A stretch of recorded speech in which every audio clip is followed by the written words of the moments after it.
Hi everyone, it's April, and I know I haven't posted a video in a while, but I thought I would go ahead and film a video about plus size dating.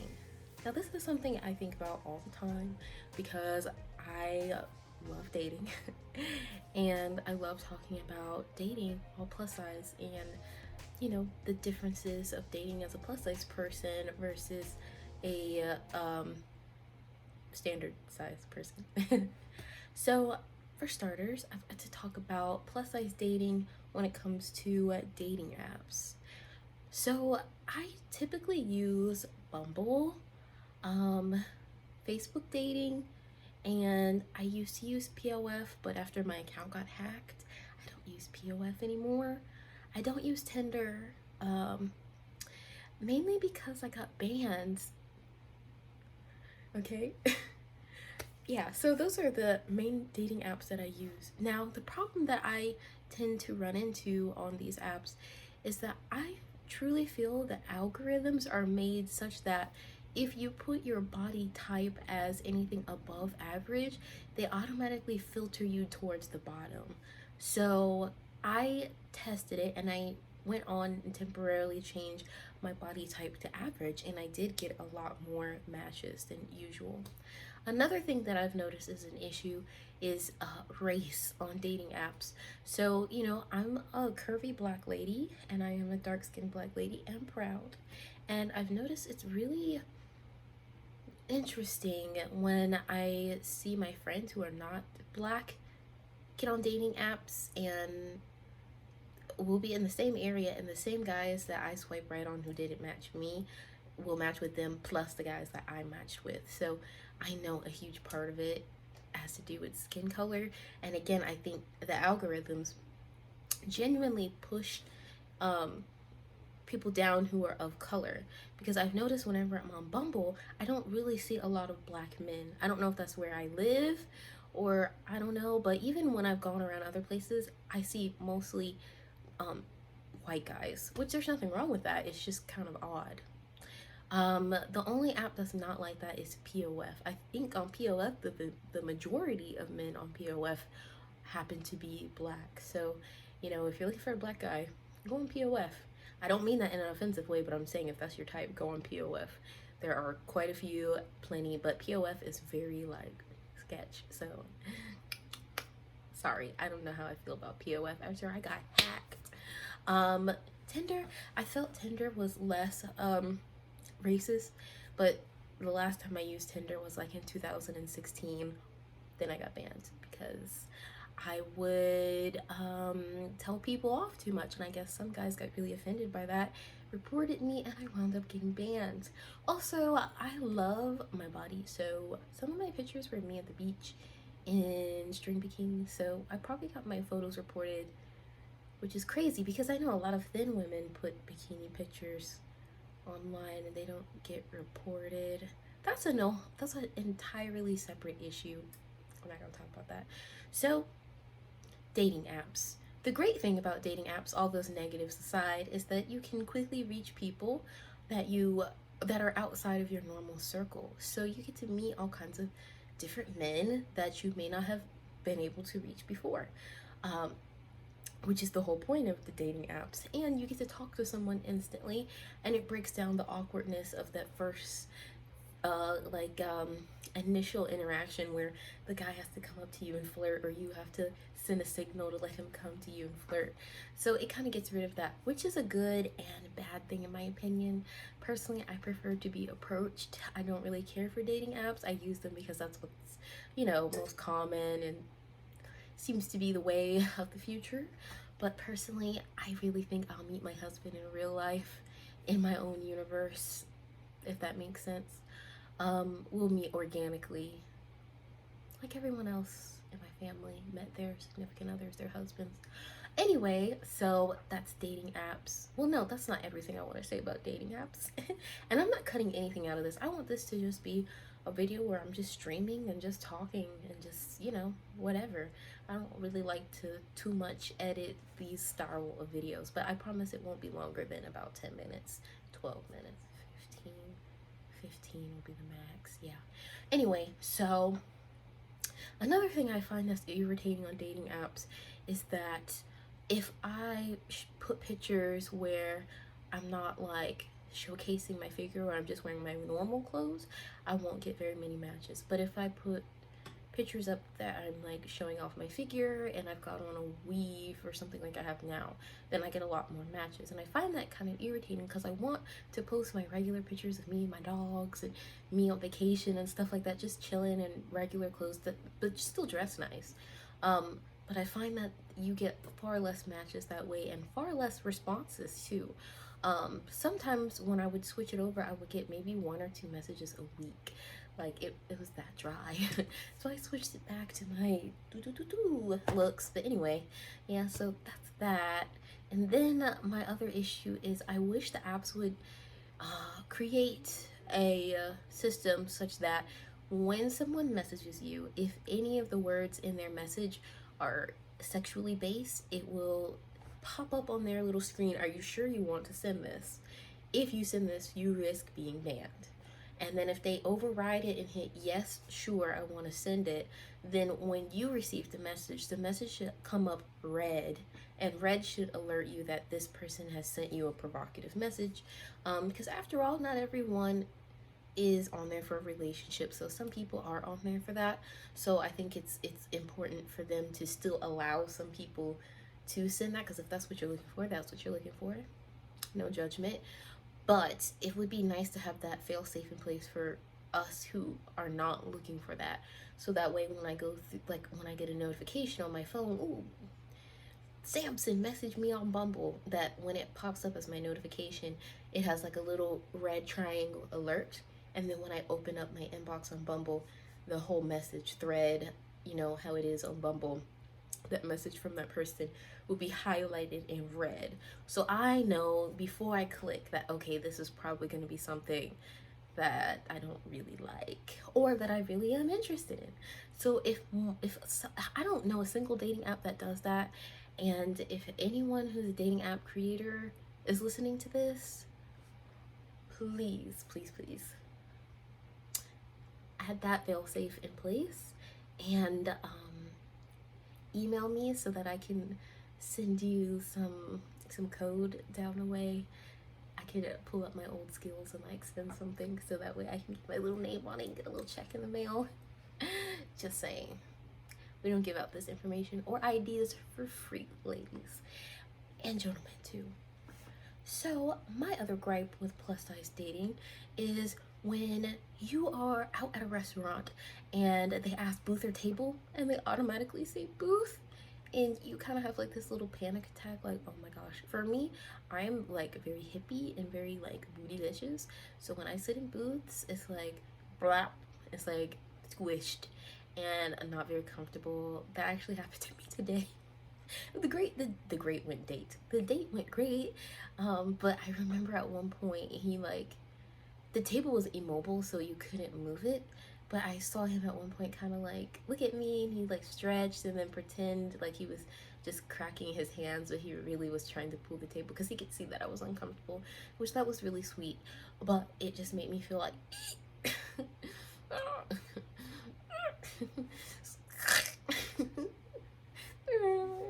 just kidding. I wasn't sad at all. I was just like, oh, that was nice. It kind of sucks that this booth, I was literally like this in the booth, like straight up smushed. So yeah, that's a thing. That's a real thing. Who else agrees? If so, comment below. Another gripe that I have is when you go on a date and the automatic assumption is that because you're plus size that you are willing and able to do anything. We are not like that. Some of us are, and that's totally okay. And if you have a moment where you are, that's totally okay. I have my moments. But in general, you should not make that assumption, because quite a few of us are out here just living life and just wanting to meet new people, have great experiences, go on awesome dates, and add more. That sounds horrible. I was gonna say add more experience to your roster, but that's not what I mean at all. I mean just getting to know people genuinely.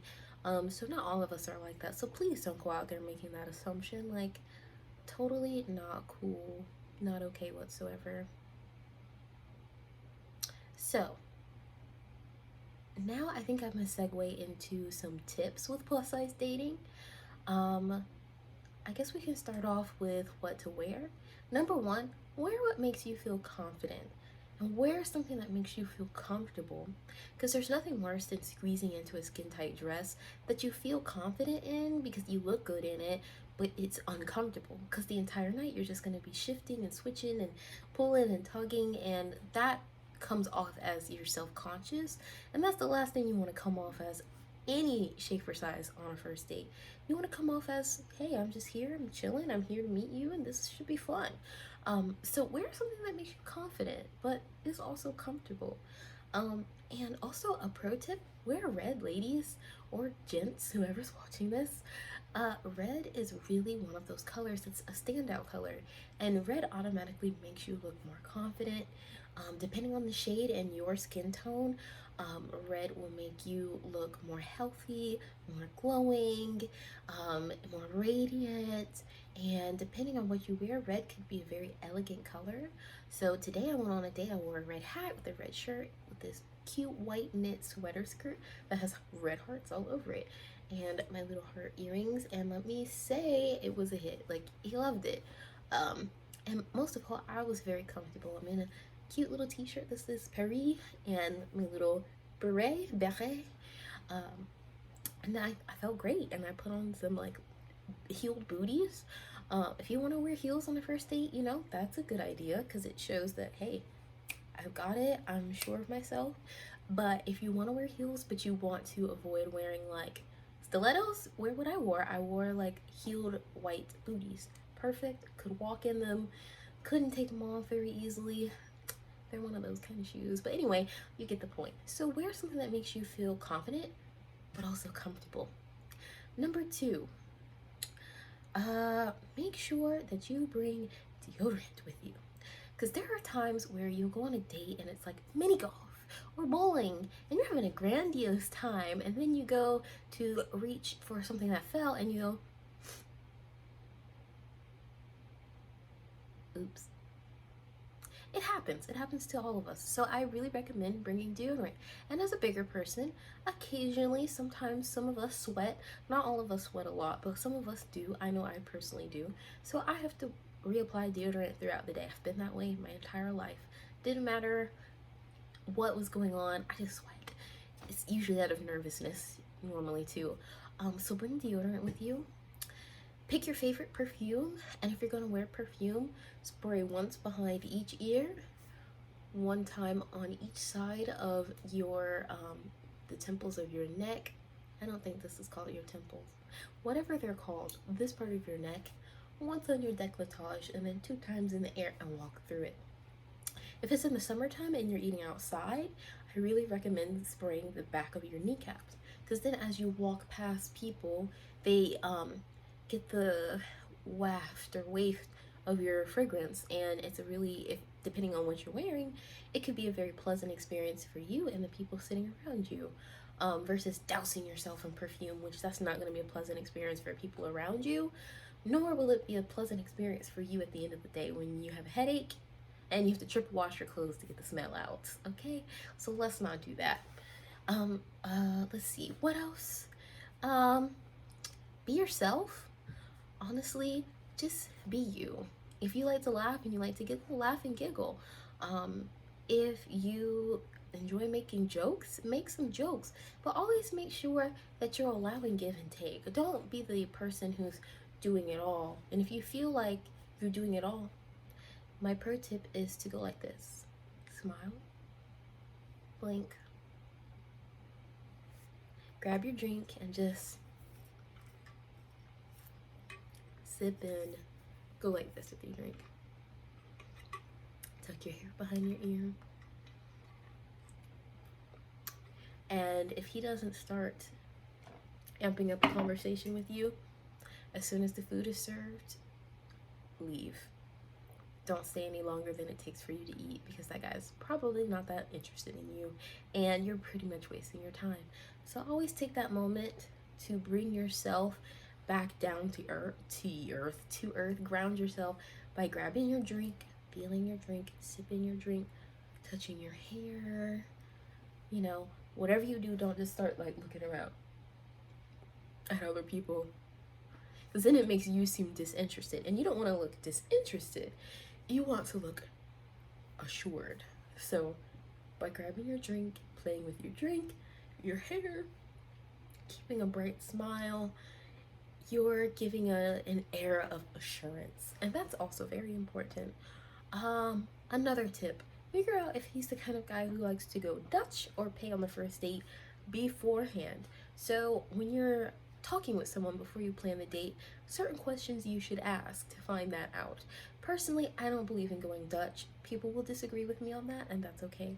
I don't do Dutch unless you're my boyfriend, fiance, or husband. Outside of that, if we're dating, you're gonna have to pay. Sorry, especially if you're the one asking me out on a continuous basis.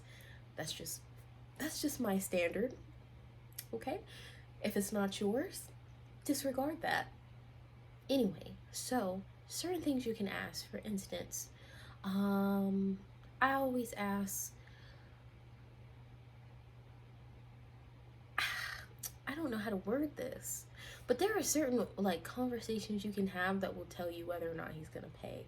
Um, when you're at the restaurant, when the waitress brings the check, ignore it in totality. Just keep eating your food, keep drinking your drink, change the subject, don't even talk about the check, don't ask about the check, and just wait. And if he makes a comment like, oh, we're going Dutch, then you can be like, I guess so, and go Dutch, and just know that if that's not what you like, that's the last time you're gonna see him. But if that is what you like, then cool, not a bad thing. So yeah, I'm trying to remember what was the exact question that I normally ask. Honestly, you can just ask outright. Just ask them, how do they feel about paying for the first date, and that sort of thing. Are they modern? Are they a 50-50er? Or are they a, whatever it is, 70-20, 70-20, 80, 70-20, 70-30, 80-20, 90-10. Anyway, so yeah, so that's that. And then my last tip and most important tip is to always make sure that you're sticking to your boundaries and you're sticking to your standards. So for me, my standard is I don't pay on first dates. So if the guy makes me pay for myself or both of us, then I know he's broken my standard. I'm not gonna see him again. A boundary of mine on a first date is, please do not show up more than 15 to 20 minutes late. I'm a person who's tardy all the time. I can't help it. I'm working on it. It's a problem. But if you show up later than I show up, then that's an insult, unless you let me know ahead of time. Then I don't mind at all. But if it's just I'm waiting and waiting and waiting and waiting and waiting for you, that's a real problem, and it's disrespectful too, because it doesn't take more than a phone call. So, and another boundary is I don't do a change of plans at the last minute. If we say we're going to dinner and a movie, we do dinner and a movie for safety reasons, especially if I've met you online. But if we've been seeing each other, that's a different. And then another boundary of mine is I don't like last minute cancellations. So if you cancel on me at the last minute for a first or second or third date, I will never speak to you again, like in that way. Honestly, I'll probably never speak to you again at all. I usually just block and delete, because I mean, why would you continue on with that? Anyway, and then another one of my standards is that he must smell good. That's super important, and you'd be surprised how many men stink. And before you go on a date, I went on a date with a guy once. He didn't put on any deodorant or brush his teeth, and that was honestly insulting. I don't accept that. Whatever you do, don't accept that. Tell him his breath stinks, and let him know that this date is over, because you don't accept that, and you are an elegant, smart, classy lady who does not date men with smelly breath. You get up and exit stage right or left from however you're viewing this. Goodbye. So yeah, so you figure out your standards and your boundaries, and you stick to that. And that is the most important thing of all when it comes to dating.